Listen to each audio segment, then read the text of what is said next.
avancemos de ser simpatizantes a ser creyentes. Y nosotros sabemos que producto a la extensión de la creencia católica a través de la colonización, toda nuestra cultura occidental también incorporó en su sistema de vida una cultura cristiana. Por eso, muchos de nosotros, aunque nuestra familia no era un católico practicante, sí teníamos valores, sí teníamos algunas creencias, sí tenemos alguna formación cristiana. De hecho, si algunas de las iglesias evangélicas llegan a una familia de la comunidad en cualquier lugar de Latinoamérica y toca la puerta y quiere presentar el evangelio, es muy común que quien les reciba le diga: yo soy católico, apostólico, romano, o simplemente diga: yo soy cristiano, o yo soy cristiano. ¿Por qué? Porque los valores del cristianismo se insertaron como cultura en nuestras sociedades.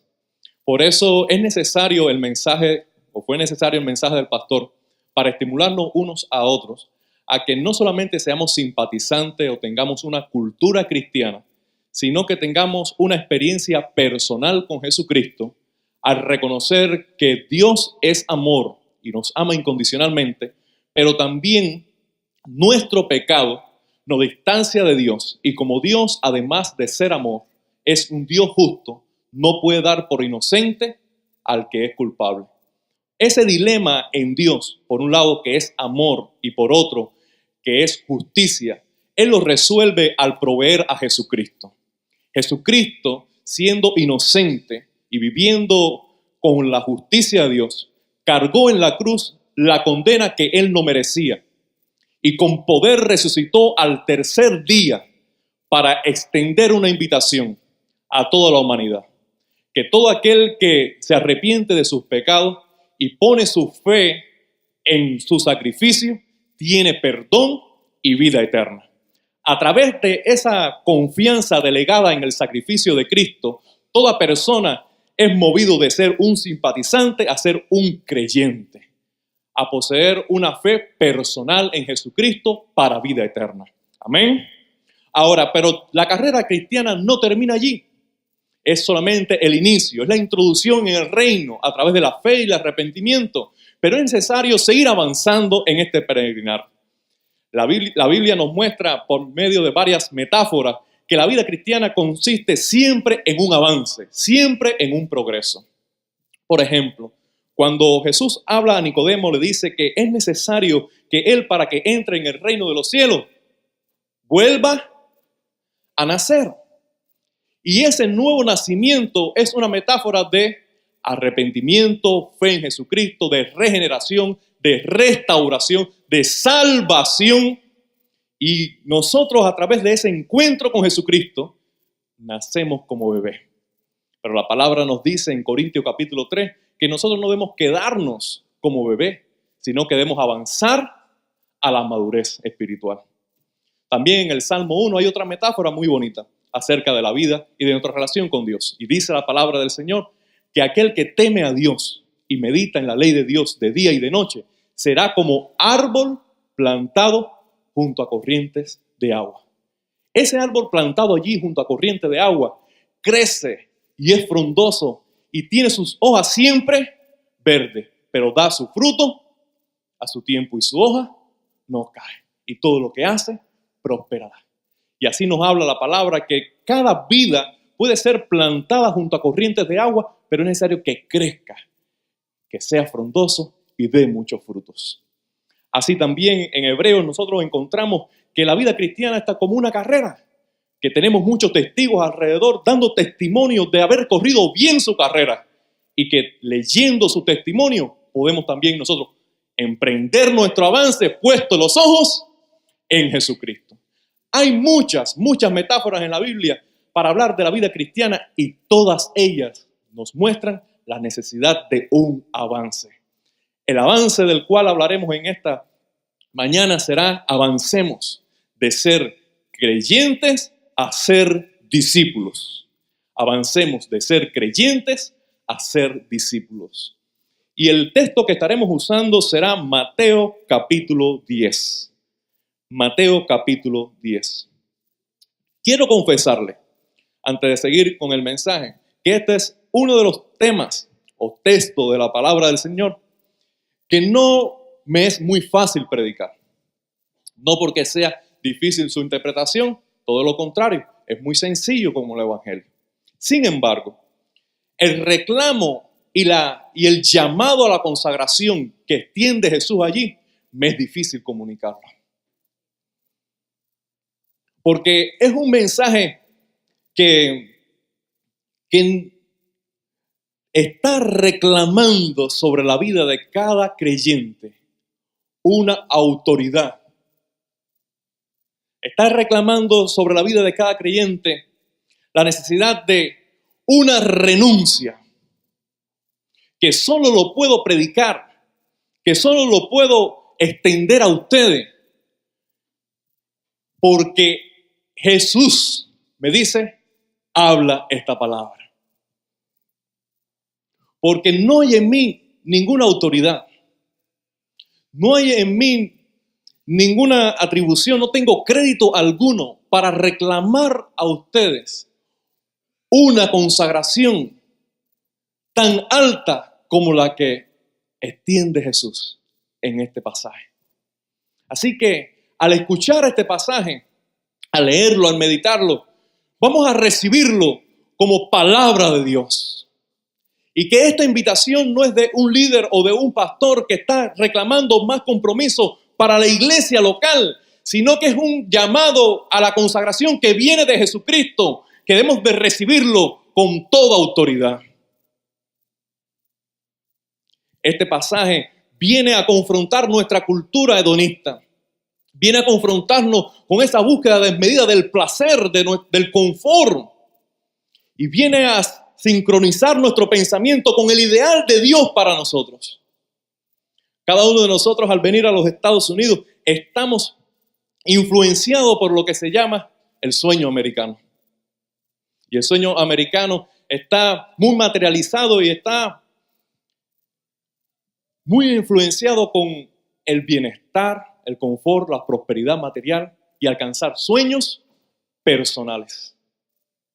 Sin embargo, nosotros como iglesia de Jesucristo y como creyentes de Jesucristo, más que alcanzar un sueño americano, lo que necesitamos alcanzar es el sueño de Dios para nuestra vida. Porque es viviendo en el sueño de Dios, es viviendo en el propósito de Dios que nosotros encontramos libertad plena y vida abundante.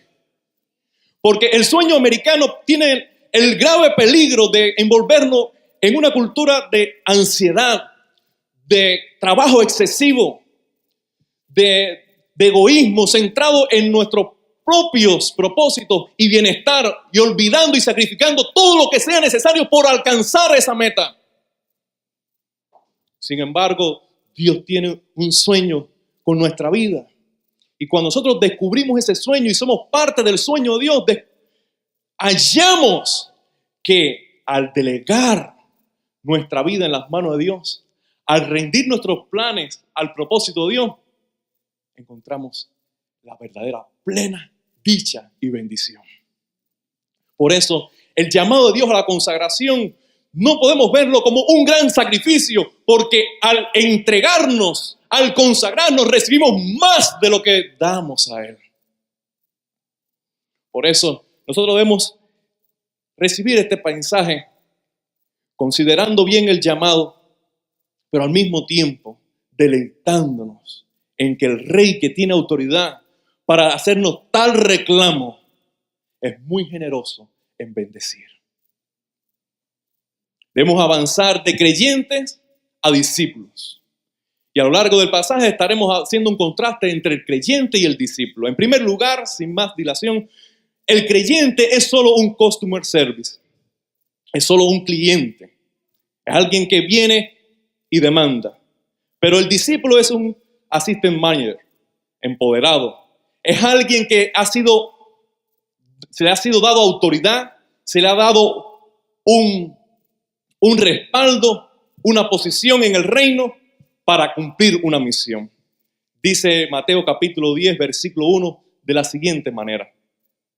Entonces, llamando a sus discípulos, a sus 12 discípulos, les dio, ¿qué les dio, hermano? Les dio autoridad sobre los espíritus inmundos para que los echasen fuera y para sanar toda enfermedad y toda dolencia.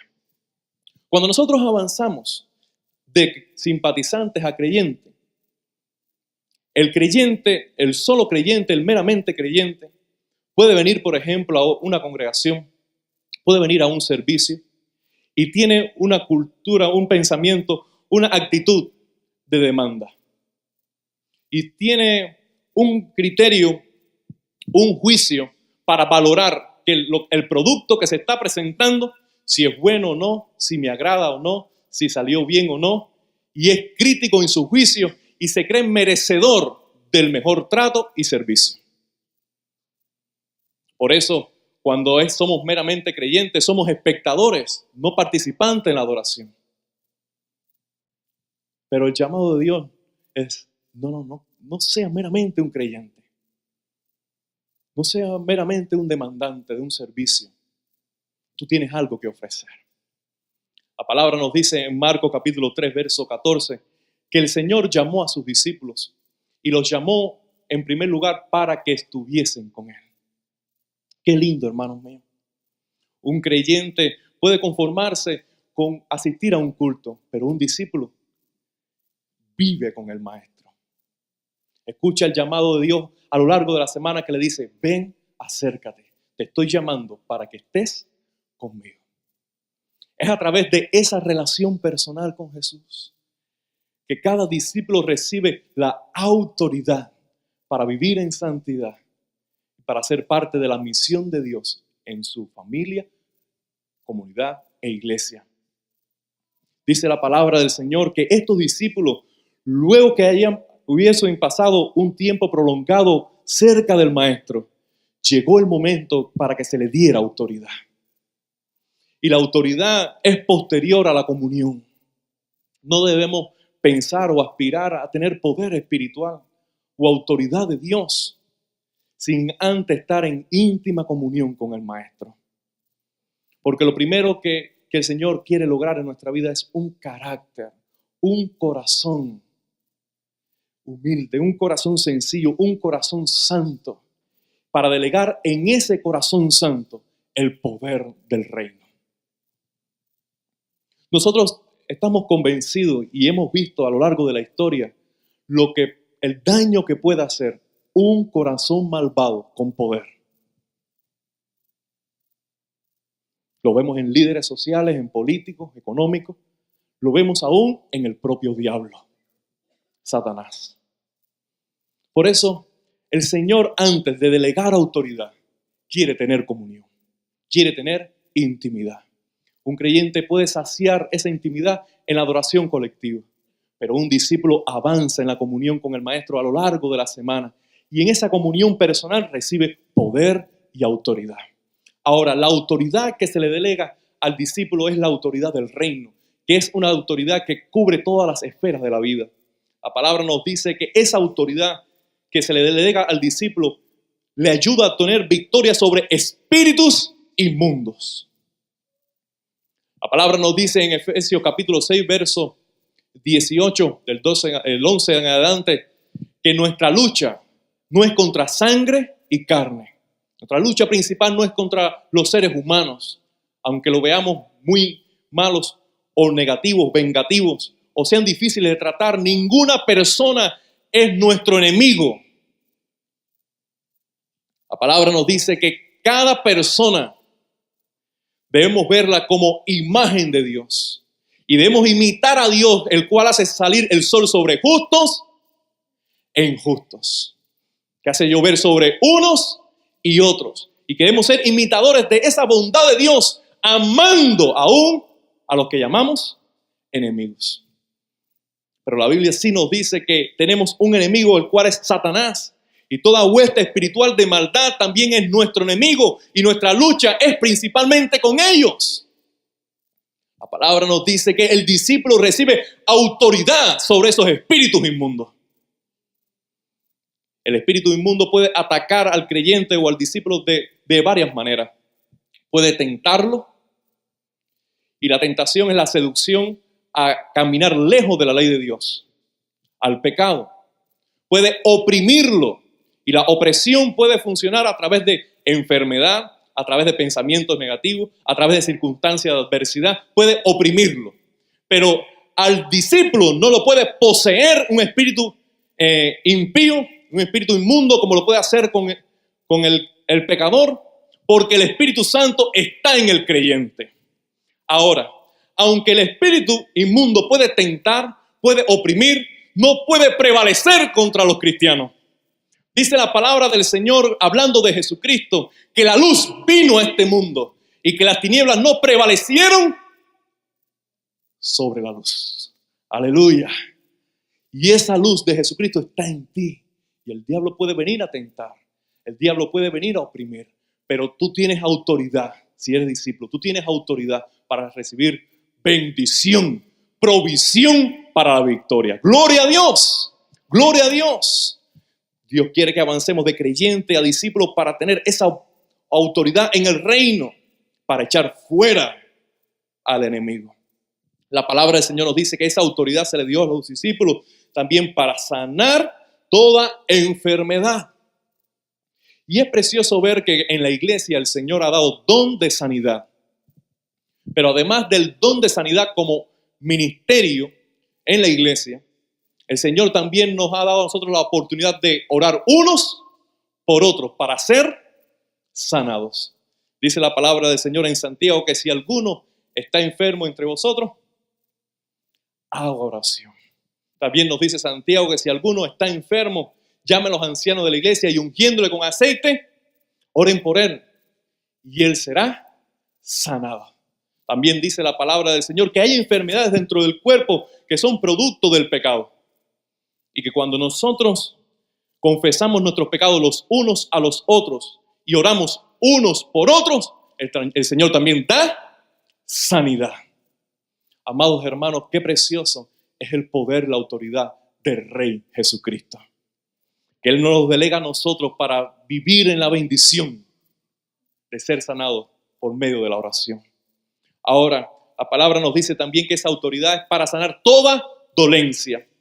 Y aunque la enfermedad es parte de las dolencias del cuerpo y es parte de las dolencias de la vida, sabemos que no todas las dolencias en la vida es producto de una enfermedad. Aún en aquellas áreas que no pertenecen al área física, sino al área intelectual, emocional y aún en los tratos sociales, donde se experimenta quebrantos y dolencias, el poder del reino se deposita sobre los discípulos para hacer cambio, transformación y traer bendición del reino de Dios allí donde hay quebranto, allí donde hay dolencias. ¡Aleluya! Nos conviene, amados hermanos, avanzar de creyentes a discípulos, de ser simplemente espectadores y clientes a ser nosotros proveedores y asistentes del Rey Jesucristo. La palabra nos dice que, además de ello, el creyente solo se congrega, pero el discípulo es enviado. El creyente se congrega, el discípulo es enviado. Pueden leer conmigo, por favor, seguir allí con la vista, el verso 5 al 7. Solo leeré parte de estos versos. Dice el versículo 5 en adelante: a estos 12 envió Jesús. ¿Qué hizo Jesús con estos 12? Podemos decir, envió Jesús. Una vez más, envió Jesús. Y les dio instrucciones diciendo: por camino de gentiles no vayáis, y en ciudades samaritanos no entréis, sino id. ¿Podemos decirlo todo? Sino id. Id. Sino id ante las ovejas perdidas de la casa de Israel. Y yendo, podemos decirlo todo, y yendo. Ahora, estas palabras que le he dicho que mencione, subrayan la necesidad de movernos de nuestra agenda a la agenda de Dios. Dice, les dio instrucciones y les envió. Le dijo, vayan. Le dijo, id. Le dijo, y yendo. Dios está pidiendo que nosotros nos movamos en su visión. Y todo movimiento, lo primero que requiere es un cambio de actitud, es un cambio de mente. Es tener un cuadro, una visión, una meta hacia dónde quiero dirigirme. Ninguno de nosotros creo que sale por la puerta de la casa, arranca el carro y dice, ¿para dónde voy? Voy a ver para dónde voy. Yo creo que es un tanto loco actuar de esa manera. Puede ser que estemos viendo la televisión, o estemos en la cama, o estemos en el comedor conversando con alguien, pero antes de hacer cualquier movimiento, antes de hacer cualquier giro en nuestra dirección, hay un cambio de mente y nos establecemos una nueva meta. Decimos, me dirijo hacia, y allí en ese cambio de mente que tenemos un cuadro hacia donde nos dirigimos, entonces disponemos todo nuestro ser hacia esa meta. Ahora, los discípulos habían estado con el maestro y el cuadro de la vida diaria, el cuadro de la agenda era estar simplemente con el maestro. En todo lugar donde estaba el maestro, ellos le seguían. Y en su mente, al recordar lo que habían hecho en el día, tarde en la noche, podían ver en todo escenario al maestro como el actor, el protagonista, quien está dando la dirección y ellos son seguidores. Ahora, hay un giro en la estrategia de la misión. Los discípulos le están siendo delegados poder y autoridad. Y ahora se le están diciendo, de dos en dos, vayan. Y ahora, en su mente, no van a tener un cuadro de el Cristo delante de ellos, sino él y su hermano en medio de una ciudad. En el camino transitando. Yendo con el favor de Dios, yendo con el poder de Dios, pero solo teniéndose el uno al otro y a Cristo mediando entre ellos en el cumplimiento de la misión. Cuando están entre los 12 y el Señor dirigía una pregunta, cualquiera podría esquivar la pregunta, diciendo, responde tú, no, responde tú, no, responde tú. Pero ahora serían ellos dos. Y ante cualquier circunstancia, ellos tendrían que dar una palabra. Ellos tendrían que hacer una oración. Ellos tendrían que proveer para esa circunstancia. Ellos ahora serían no espectadores de la misión, sino actores en la misión.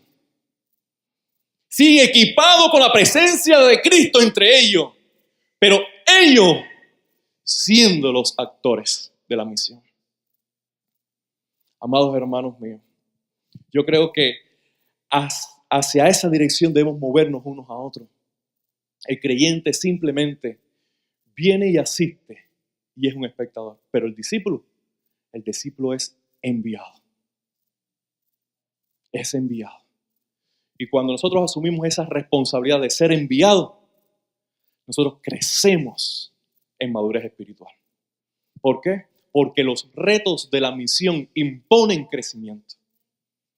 Nosotros sabemos que si no estamos buscando de Dios, cuando haya un debate en el trabajo, haya un debate entre amigos, no tendremos argumentos de la palabra para presentar el evangelio. Sabemos que al ser enviado y hay una manifestación demoníaca, si no tenemos el poder de Dios en la intimidad, no podemos hacer frente a esta manifestación. Y así cada uno de nosotros, cuando nos vemos enviados por el Señor a cada una de nuestras culturas, a cada una de nuestras familias y comunidades, crecemos yendo con el evangelio de Jesucristo. Amados hermanos míos, la vida cristiana no se desarrolla saludablemente en un local, en un edificio. El ambiente natural de la vida cristiana es la calle, es la comunidad, es el trabajo, es la sociedad. Y nosotros somos enviados allí donde tú estás, tú has sido enviado para cumplir la misión de Dios. Aquí simplemente estamos acercándonos al Maestro, recibiendo poder, autoridad, instrucción, pero somos enviados. Al salir por esa puerta ya estás siendo enviado para que en tu agenda personal, en tu agenda familiar, tú veas cómo Dios está permeándola con su reino y usando ese contexto familiar para que su reino venga a tu familia y usando ese contexto de negocio para que su reino venga al negocio y usando ese contexto social para que su reino venga a la sociedad. La misión se cumple allí donde tú estás. Tú no necesitas incorporar una tarea más, tú no necesitas sumar más trabajo, sumar más actividad para andar en misión. Tú necesitas allí donde tú estás ver cómo Dios está obrando, saberte enviado allí donde ya tú estás para ser usado por Dios para que su reino venga a esa esfera de la sociedad. Gloria al Señor. Tú eres un enviado cuando eres discípulo.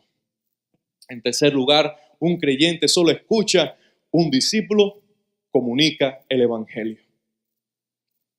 Una vez más le digo, el creyente solo escucha, el discípulo comunica el evangelio. Los versículos del 7 al 8 nos dicen de esta manera: predicad diciendo, el reino de los cielos se ha acercado. Predicad, el reino de los cielos se ha acercado. Nosotros sabemos que el mejor evangelio es una vida llena de Dios. Y que un carácter cristiano es muy elocuente al compartir el mensaje de Jesucristo. Pero lo interesante es que el Señor no solo envió a sus discípulos para que vean su presencia con ellos, sino para que hablaran el evangelio. Porque el lenguaje, la palabra, es la manera en que se articula más exactamente la verdad. Porque una vida leída no describe exactamente la verdad del evangelio, sino impresiones generales del evangelio. Pero cuando nosotros comunicamos la palabra, cuando enseñamos la palabra, cuando predicamos la palabra, articulamos el evangelio, se puede entender mejor cuál es el deseo de Dios para toda vida. El Señor te está enviando a que hables. No solamente a que vivas, sino a que hables. Usa tus palabras. Nosotros como cultura latina generalmente somos muy habladores. ¿No es cierto? Somos muy habladores. A mí me sorprende cada mañana cuando llego 6:30 de la mañana al trabajo para Sherwin-Williams, y ellos están ahí, siempre tienen un tema de conversación bien temprano en la mañana. Están conversando. No cesan de conversar. Y creo que nosotros nos sentimos incómodos cuando hay silencios en el hogar. Algo raro está pasando. Algo raro está pasando cuando hay silencio. Amados hermanos míos, hablemos el evangelio. Hablemos del evangelio. Pero para hablar del evangelio necesitamos que la palabra de Cristo more en abundancia en nuestro corazón. Porque de la abundancia del corazón hablará la boca. Yo les animo. Vamos a hacer el siguiente ejercicio durante la semana. Al final de cada día, anota cuáles fueron los grandes temas de tu conversación. Alrededor de qué giró. Y te darás cuenta de que estará lleno tu corazón. Amados hermanos míos, nosotros no debemos ser imprudentes de estar citando versículos bíblicos al azar, interrumpiendo cualquier conversación para predicar el evangelio. No tenemos que hacer eso, porque el Señor también nos enseña a ser prudentes y sencillos. Pero quien está lleno de la palabra de Dios podrá hablar naturalmente el evangelio en sus conversaciones cotidianas. Y el Señor te dice, yendo, habla. No calles, habla. Puede decir la persona a tu lado, habla, no calles, habla el evangelio. Ahora, dice que el contenido de este mensaje es el siguiente: el reino de los cielos se ha acercado. Y el reino de los cielos se ha acercado en la persona del Rey Jesucristo. El reino de los cielos no es que vino a la existencia cuando Jesucristo se hizo humano, sino que el reino se acercó en la persona del Rey. La humanidad estuvo en enemistad con el Rey y destinada a condenación. Pero al acercarse el Rey a la humanidad, se acercó con él la oportunidad de entrar en el reino por medio de la fe y del arrepentimiento. Amados hermanos míos, esta es una buena noticia para el perdido. Que ya no hay necesidad de vivir en condenación, en enemistad con Dios, porque el Rey se acercó a la humanidad. Y todo aquel que pone su fe en Jesucristo recibe perdón y vida eterna. Y ve el reino y vive en el reino de Dios. Y el Señor te está enviando como un apóstol, en el sentido de enviado con autoridad. Y te está enviando como un embajador con este mensaje. Reconciliaos con Dios. Reconciliaos con Dios. Y como Pablo dijo también, Dios manda a todo hombre y en todo lugar a que se arrepientan de sus pecados, para que disfrute de parte del cielo bendición y vida eterna. Amados hermanos míos, esa es la mejor noticia que podemos comunicar en la vida. Recuerdo hace 5 o 6 años atrás, viviendo yo en Caibarien, trabajé en un tiempo como estudiante y también en práctica en el banco. Y todas aquellas personas que recibían dinero del extranjero a través del banco a su cuenta. Yo tuve por varias semanas la oportunidad de ir de casa en casa diciendo con un sobre: ¿has recibido? ¿Has recibido una remesa familiar? ¿Has recibido un dinerito? Amados hermanos, eso fue el trabajo que más disfruté en el banco en el tiempo que estuve allí. Porque todos te recibían con una sonrisa en el rostro y te deseaban ver porque tú traías buenas noticias. Amados hermanos, no siempre sucede así con el evangelio, pero sí debe ser nuestra actitud. Ese dinero que recibían esas personas, podían usarlo bien o mal, pero al final se acababa y permanecía la necesidad.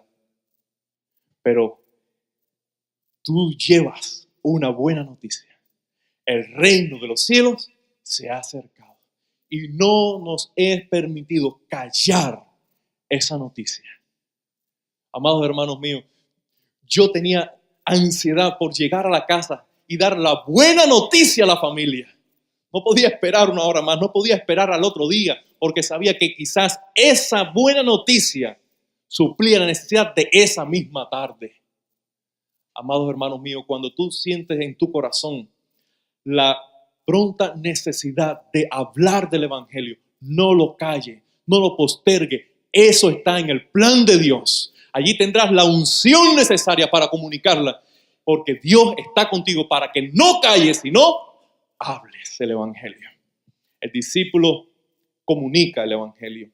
En cuarto lugar, el creyente se desespera por salir de las tribulaciones de la vida cotidiana, pero el discípulo sufre con gozo los quebrantos de la misión. El discípulo sufre con gozo los quebrantos de la misión. Hay una diferencia muy grande entre el desespero de salir de un problema a la disposición gozosa de sufrir por el evangelio. Es algo muy diferente estar metidos en problemas por malas decisiones y estar tocando día y noche al cielo para que nos resuelva nuestro problema, a estar viviendo en obediencia y aún viviendo en obediencia, sufrir porque estamos en misión. Unos son los problemas que vienen por el reino y otros son los problemas que vienen como consecuencia a veces del pecado o como consecuencia de estar viviendo egoístamente nuestro ciclo vicioso. Amado, el Señor quiere que nos movamos a sufrir gozosos los quebrantos de la misión. En los versículos del 16 al 25 se mencionan algunos de esos quebrantos. El 14 menciona el rechazo. ¿Te has sentido rechazado alguna vez? Qué duro es el rechazo. Que un rechazo puede ser manifiesto u oculto. Puede ser activo o muy pasivo. Puede ser por medio de una agresión o simplemente por omitirte e ignorarte. La palabra del Señor nos dice en el versículo 14, y si alguno no recibiere ni oyere sus palabras, salgan de aquella ciudad o casa, sacudid el polvo de vuestros pies. Tú tienes una buena noticia, pero no serás bien recibido por todos. Yo creo que no nos estamos enterando de eso en esta mañana, sino que cada uno de nosotros que hemos vivido en misión, que hemos hablado del Evangelio, sabemos que el cristiano sufre a menudo rechazo. Uno de mis primer trabajo aquí en Miami, fue en una tienda dentro del mall de las Américas. Buscando yo trabajo tienda por tienda, porque quería trabajar en ventas. Llego a una de las tiendas y le digo, estoy buscando trabajo, ¿no necesitas un vendedor? Y entonces me hicieron varias preguntas, yo estuve respondiendo, pero llegado un momento me dijo, pero tú trabajas los domingos, ¿verdad? Y yo le dije, si es necesario, sí, yo trabajo los domingos. Yo trabajo los domingos. Dice, porque ya estoy cansado de cristianos. Ya los cristianos me tienen hasta aquí. ¿Por qué? Porque no quieren trabajar ninguno un domingo y siempre empiezan a trabajar y después tienen un problema y siempre viven una excusa. Tengo los cristianos ya atravesados. Dice, bueno, mire, yo déjeme decirle algo. Yo soy cristiano, soy pastor. Dice, bueno, hasta aquí estuviste bien. Hasta aquí estuviste bien. Amado hermano, gracias a Dios ella me dio el trabajo. Y tuve el favor suyo en el tiempo que estuve allí. Pero esa fue una bienvenida. No. Si eso fue una bienvenida, no quiero ver el día que me despiden. Pero amados hermanos míos, nosotros sabemos que el cristiano recibe rechazo. Y aunque estamos en una tierra que proclama libertad, hay muchas maneras en que el rechazo es manifiesto para los creyentes. ¿No es cierto? Sí, es cierto. Y más triste aún es una sociedad que ha sido establecida en los fundamentos de la fe, como es esta tierra. Pero ¿sabes qué? El Señor no quiere que tengamos una actitud de víctimas y tengamos complejo por ello. ¿Por qué? Porque el valor del reino, el tesoro del reino es tan grande que no debemos mendigar que lo reciban. Nosotros exponemos el Evangelio, no lo imponemos, lo exponemos. Y la persona puede recibirlo o puede rechazarlo. Y cuando se rechaza el Evangelio, hay un dolor en nuestro corazón por compasión por el alma. ¿No es cierto? Pero esa compasión, esa tristeza por producto de la compasión, no puede robarnos el gozo de la misión. No puede paralizarnos en la misión. El Señor dice, no te reciben, simplemente sal de la casa, sal de la ciudad y busca otra nueva oportunidad. No cese, no desmaye. Habla el Evangelio. El segundo sufrimiento que se encuentra en este pasaje es el odio. El verso 22 dice, y seréis aborrecidos por todos por causa de mi nombre, mas el que persevere hasta el fin, este será salvo. Seréis aborrecidos de todos. Dice el propio Señor Jesús, ay de vosotros cuando todos los hombres hablen bien de ti. Cuando todos los hombres hablen bien de ti, hay un lamento sobre tu vida. ¿Por qué? Porque dice que los antiguos o los ancestros de la nación de Israel hablaban muy bien de los profetas, hablaban muy bien de los siervos de Dios, pero terminaban al final matándolos o juzgándolos. Amados hermanos míos, nosotros no somos una monedita de oro. Y no tenemos por qué ser amados por todos. Cuanto más nos identifiquemos con Cristo, más aborrecibles seremos ante los ojos de aquellos que le aborrecen a Él. Y espero, hermanos míos, que así sea. Porque si alguien es enemigo de mi Padre, yo no espero que me amen a mí. Porque yo me identifico tanto con mi Padre, amo tanto a mi Padre, que yo espero que quien aborrezca a mi Padre, por delegación, me aborrezca a mí. Porque yo estoy identificado plenamente con Él. Y no podemos esperar que quien está identificado con Cristo pueda escuchar alabanzas de nuestra vida y palabras aborrecibles del Señor de gloria. Amados míos, dice la palabra que además los discípulos recibirán persecución. Y dice, cuando persigan, en el versículo 23, o persigan en esta ciudad, huyan a la otra. Hay hostilidad, simplemente sal del lugar. Rechazo, odio, persecución, todo ello puede sufrir el discípulo. Ahora bien, el discípulo tiene la victoria ante todo sufrimiento. ¿Cómo lo hace? Saliendo del lugar. Segundo lugar, siendo prudente y sencillo. En tercer lugar, confiando que en toda circunstancia el Espíritu le dará la palabra. En cuarto lugar, inspirado en el ejemplo de Cristo. El verso 24 y 25 dice, bástale al discípulo ser como su maestro. Porque si al maestro rechazaron, también al discípulo van a rechazar. También el Señor Jesús dijo, si con el tronco verde, el árbol verde, hicieron esto, ¿cuánto más no harán con las ramas secas? Amados hermanos míos, el camino a la gloria pasa por la cruz. Y nosotros no podemos esperar de Dios corona de gloria sin identificarnos con la cruz.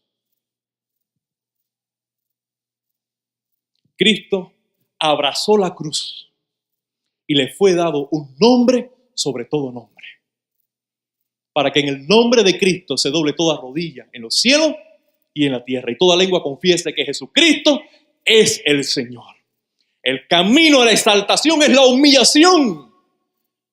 El camino a la bendición es el quebranto.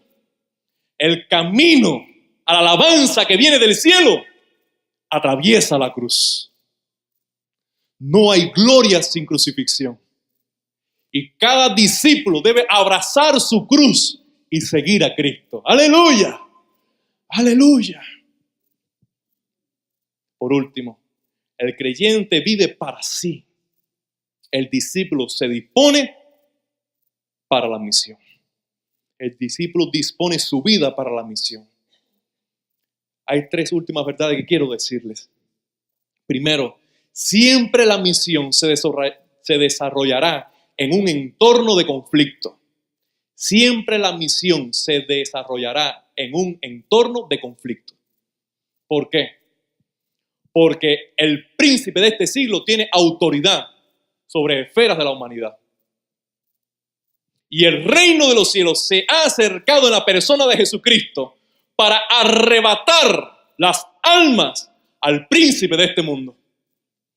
Así que ante toda proclamación del evangelio, ante todo avance de la iglesia, hay conflictos espirituales.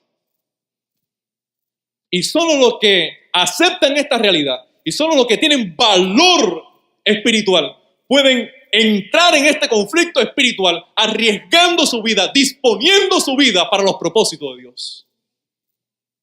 No habrá avance espiritual en tu vida sin conflicto espiritual. No habrá avance en tu grupo de vida, en tu familia, en tu iglesia, sin conflictos espirituales. Ante todo avance habrá conflicto. Y lo peor de este conflicto es que a veces los enemigos del creyente serán los de su propia casa.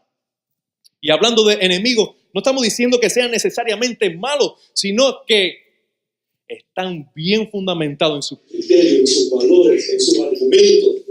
Y al hablar del evangelio, y al presentar el evangelio, y al vivir la luz de Cristo, es natural que comience un conflicto. A veces en mayores o menores grados, pero hay conflictos. Porque las tinieblas y la luz no pueden tener amistad. Con razón el Señor le exhorta a todos los adolescentes, a todos los jóvenes, a no unirse en yugo desigual con los creyentes, a no tener compromisos amorosos con alguien que no tiene su fe en Jesucristo, porque allí habrá conflictos. Pero no solamente esto se evidencia en las relaciones románticas, sino también en nuestras amistades y compromisos sociales.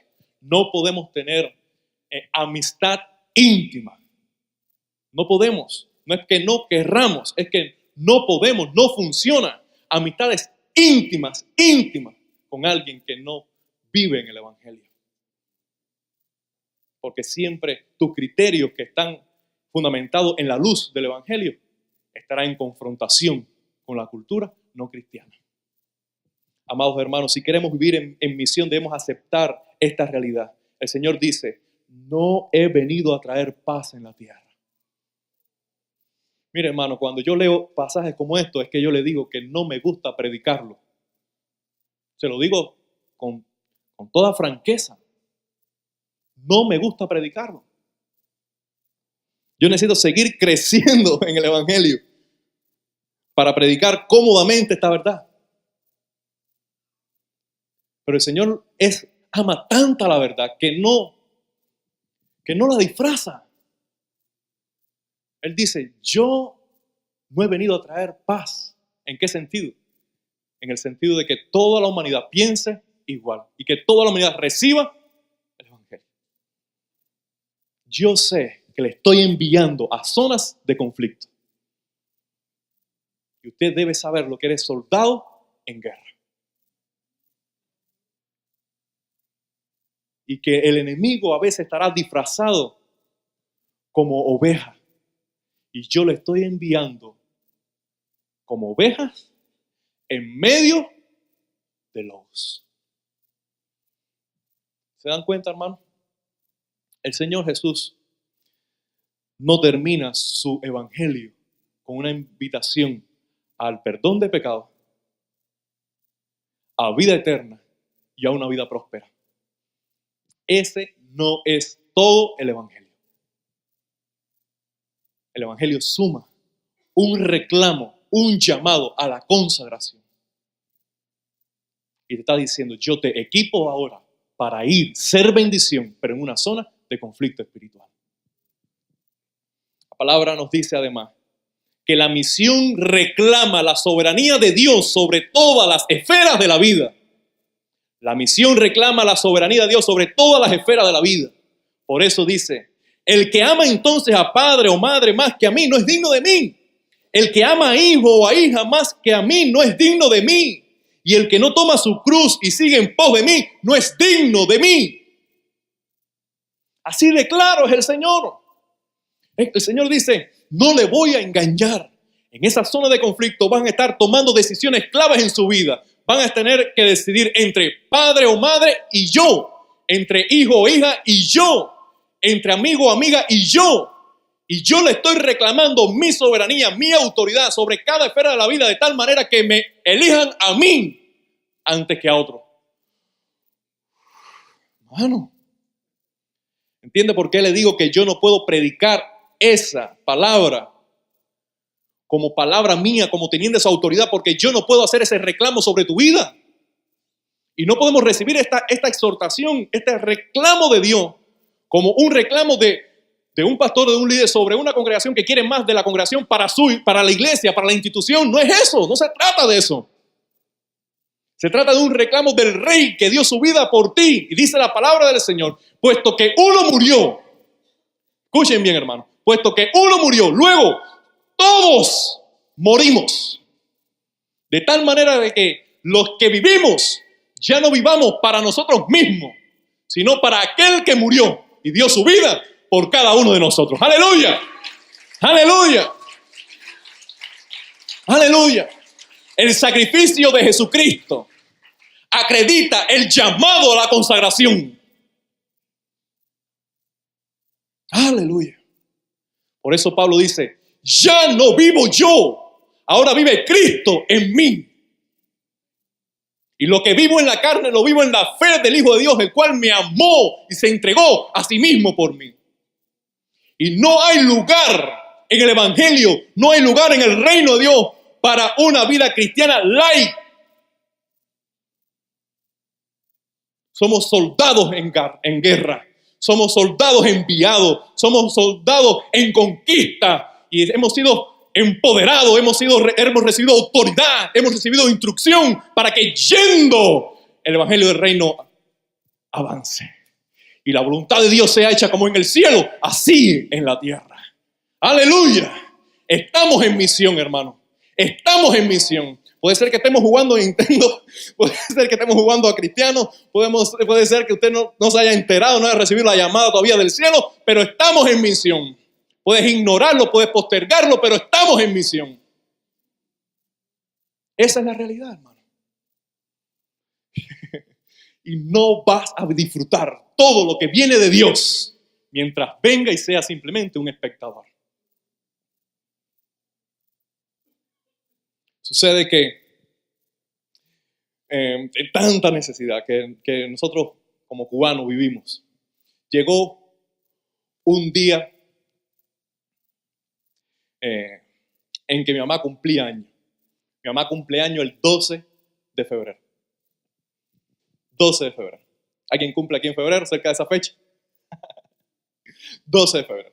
Sucede que algunas personas llegaron a la casa y le dijeron a mi mamá, aquí tiene tu regalo, 2 jaboncitos. Aquí tiene tu regalo, algo para la comida. Tú sabes, los regalos típicos cubanos. Una ropa interior, no sé. Eso es el regalo. Alguien llegó y le regaló una manzana con un jaboncito. Ahora, sucede que el día 14 es el día de los enamorados. Yo tengo que comprarle entonces a mi esposa algo. En aquel entonces éramos novios. Yo vivía en casa con mi mamá. Y al no tener nada que regalar, exactamente los jaboncitos que le pegan a todo. Los jaboncitos. Me dio los jaboncitos y dice, ve allá y regálaselo a tu novia. Como un regalo tuyo.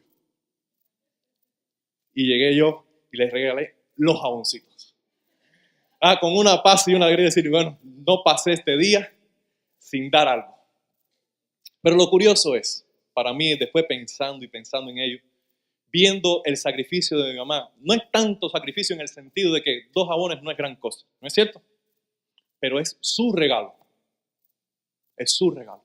Tiene autonomía sobre su regalo. Y ella dice, yo tomo este regalo que es mío y te lo doy para que sea tu regalo.